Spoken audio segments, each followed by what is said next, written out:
নাকি একজন মহাপুরুষ, আপনি যে কোনো অসাধ্য সাধন করতে পারেন, এটা কি সত্যি? না, এটা সত্যি না ফুলফুলিয়া। আপনি কি মানুষের ভবিষ্যৎ বলতে পারেন? তাও পারি না। আপনি কি পারেন? আমি সুখে এবং দুঃখে মানুষের পাশে থাকতে পারি। সে তো সবাই পারে, আপনার বিশেষত্ব কি? আমার বিশেষত্ব হচ্ছে আমি সবসময় একটা হলুদ পাঞ্জাবি পরি। সবাই হলুদ পাঞ্জাবি পরে না। সব সময় হলুদ পাঞ্জাবি কেন পরেন? হলুদ পাঞ্জাবি পরার প্রধান কারণ হচ্ছে হলুদ রঙের কাপড় সহজে ময়লা হয় না, একবার ধুয়ে অনেক দিন পরা যায়। এটাকে বললেন প্রধান কারণ, অপ্রধান কারণ কি? অপ্রধান কারণ আমার বাবা। তিনি মহাপুরুষ বানাবার একটা স্কুল খুলেছিলেন। আমি ছিলাম স্কুলের একমাত্র ছাত্র। হলুদ পাঞ্জাবি হলো স্কুল ড্রেস। বাবার ধারণা হয়েছিল গেরুয়া বৈরাগ্যের রং। গেরুয়া রঙের কাপড় পরলে মনে বৈরাগ্য আসে। মহাপুরুষদের বৈরাগ্য থাকতে হয়।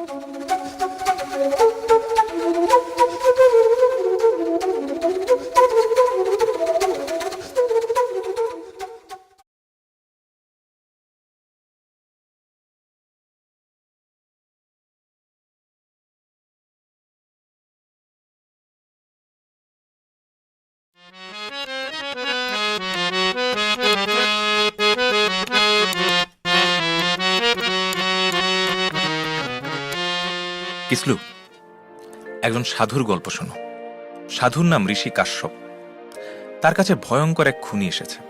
সে সাধুর কাছে দীক্ষা নিতে চায়, কিন্তু লোকটি ভয়ঙ্কর হওয়ায় সাধু তাকে যে কোনো একটি ভালো কাজ করার শর্ত জুড়ে দিল। যত তুচ্ছ ভালো কাজই হোক, সাধু তাকে দীক্ষা দেবে। সেই ভয়ঙ্কর মানুষ ভালো কাজের সন্ধানে বের হলো। একটা কুকুরের সঙ্গে তার দেখা। কুকুরটা ল্যাংচাতে ল্যাংচাতে যাচ্ছে, কারণ তার একটা ঠ্যাং নেই, পিঠে ঘা। ভয়ঙ্কর মানুষটার মনে হলো কুকুরটা কষ্ট পাচ্ছে, তার কষ্ট লাঘব হওয়া দরকার। সে থান ইট দিয়ে কুকুরের মাথায় বাড়ি দিয়ে তাকে মেরে ফেলে। তারপর সাধুর কাছে উপস্থিত হয়ে ভালো কাজের বিস্তারিত বলল। সাধুজিও ভয়ঙ্কর মানুষটিকে বললেন, ঠিক আছে, স্নান করে আসো, তোমাকে দীক্ষা দেব। হিমু ভাই, জটিল গল্প শুনলাম। এই গল্পটা আমি আমার বাবার কাছ থেকে শুনেছি। বাবা প্রায়ই আমাকে জটিল জটিল গল্প বলতেন। ভালো কাজ বা সৎকর্ম নিয়ে বাবার একটা থিওরি আছে। থিওরিটা সত্য, শুনবে? অবশ্যই শুনবো। বাবা বলতেন, যে কোনো মানুষ যদি প্রতিদিন একটি করে ভালো কাজ 7 দিন করে, সে মহাপুরুষের পর্যায়ে উঠে যাবে। এরপর সে যাই বলবে তাই সত্য হবে। বলেন কি? চেষ্টা করে দেখবে। প্রতিদিন একটা করে ভালো কাজ করাও কিন্তু বেশ কঠিন। অবশ্যই চেষ্টা করে দেখবো। এখনই একটা ভালো কাজ করব। ওই দেখেন হিমু ভাই, একটা বুড়া মানুষ রাস্তা পার হওয়ার চেষ্টা করছে, গাড়ির কারণে পার হতে পারছে না। তাকে যদি রাস্তা পার করায় দিই, কাজটা কি ভালো হবে? অবশ্যই হবে।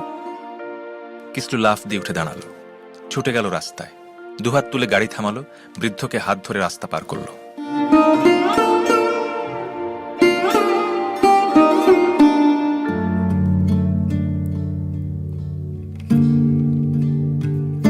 বাবা আমাকে ভালো কাজ বিষয়ে লিখিত উপদেশ দিয়ে গেছেন। তিনি লিখেছেন, বাবা হিমালয়, ভালো কর্ম বা সৎকর্ম করার তোমার প্রয়োজন নাই। সৎকর্ম নেশার মতো। একটি সৎকর্ম করলে আরেকটি করতে ইচ্ছা করবে। সৎকর্মের নেশা তৈরি হবে। যে কোনো নেশাই মানুষের জন্য ক্ষতিকর। নেশা হলো নেশা। ভালো নেশা মন্দ নেশা বলে কিছুই নাই। তুমি সেই সৎকর্ম করবে যা অন্যরা করতে পারছে না, অন্যদের করার ক্ষমতা নাই। সৎকর্ম যেমন নেশা তৈরি করে, অসৎকর্মও করে। নেশাগ্রস্ত হয়ে দুষ্ট লোক একের পর এক অসৎকর্ম করতে থাকে। এখন কি বুঝতে পারছো? সৎকর্ম অসৎকর্ম একই মুদ্রার দুই পিঠ।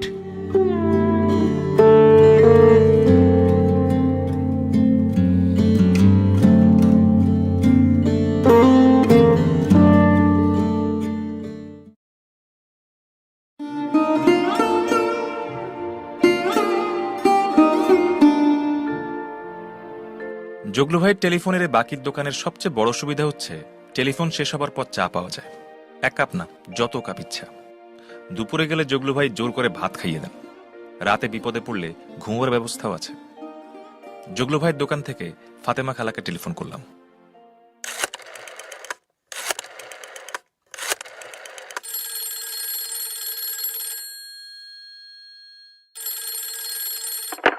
কে কথা বলছেন? বুলবুল নাকি? ভালো? কে, হিমু সাহেব? জি। দয়া করে আমাকে কখনো বুলবুল ডাকবেন না। বুলবুল আমার ডাকনাম, আমার ভালো নাম রকিবুল। আমি ডাকনামে পরিচিত হতে চাই না। মহাকবি শেক্সপিয়ার নাম প্রসঙ্গে একটা কথা বলেছিলেন, গোলাপকে তুমি যে নামেই ডাকো সে গন্ধ ছড়াবে। দয়া করে আমার সঙ্গে শেক্সপিয়ার কপচাবেন না। আমাকে কখনো বুলবুল ডাকবেন না। আমার যদি কোনোদিন খালার মতো কোটি কোটি টাকা হয় তাহলে কি আপনাকে বুলবুল ডাকতে পারবো? আপনি কি ম্যাডামের সঙ্গে কথা বলবেন? জি। ধরুন দিচ্ছি, ম্যাডামের শরীরটা বেশি ভালো না, ডাক্তার তাকে মোটামুটি রেস্টে থাকতে বলেছেন, কাজেই টেলিফোনে আপনি বেশিক্ষণ কথা বলবেন না। জি আচ্ছা।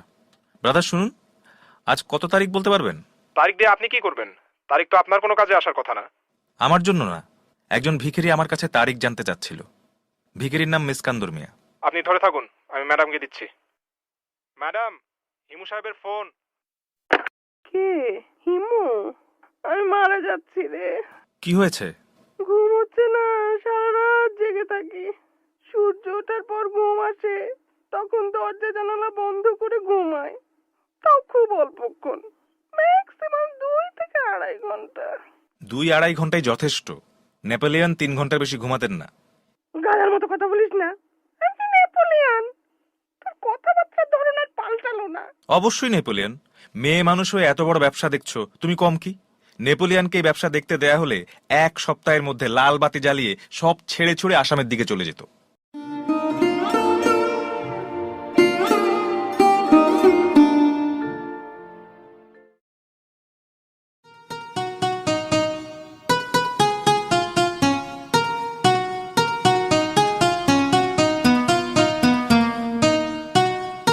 হিমু ভাই, ঘটনাটা কি? বলেন লম্বু খোকন, কোন ঘটনা জানতে চাচ্ছেন? আপনার বিষয়ে জানতে চাই, আপনি কে? বিরাট ফিলোসফির প্রশ্ন করে ফেলেছেন। আমি কে? হাজার হাজার বছর ধরে মানুষ চেষ্টা করছে আমি কে প্রশ্নের উত্তর বের করতে পারেনি। একজনকে উত্তর বের করে ফেললেই সবার বেলা সেটা খাটবে। আপনিও উত্তর চেষ্টা করতে পারেন। বকুল গাছের চারপাশে চক্কর দেবেন এবং বলবেন আমি কে, আমি কে। একদিনও হবে না, চেষ্টা চালিয়ে যেতে হবে। রবার্ট ব্রুস টাইপ চেষ্টা। রবার্ট ব্রুসকে জানেন? জি না। নিজেকে জানলেই ওনাকে জানবেন।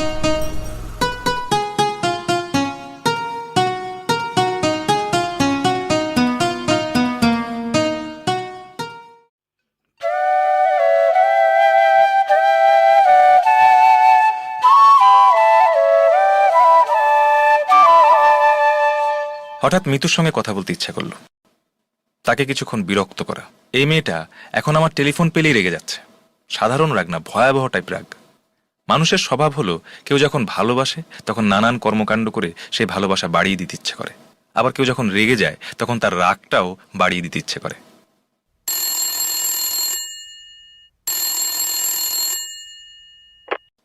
Hello hello Mitu.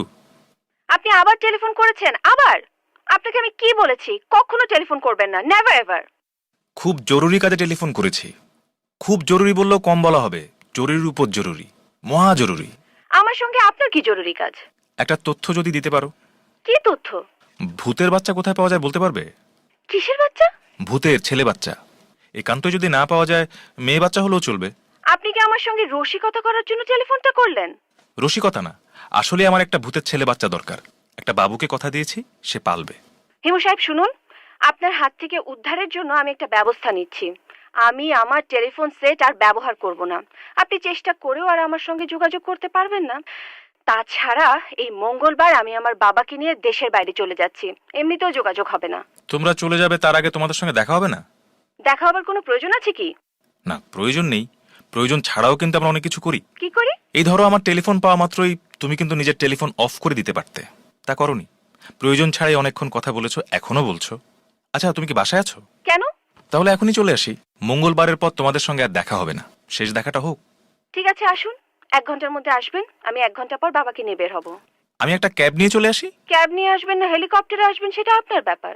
আমার একার ব্যাপার না, তোমারও ব্যাপার। আমার ব্যাপার? কিভাবে?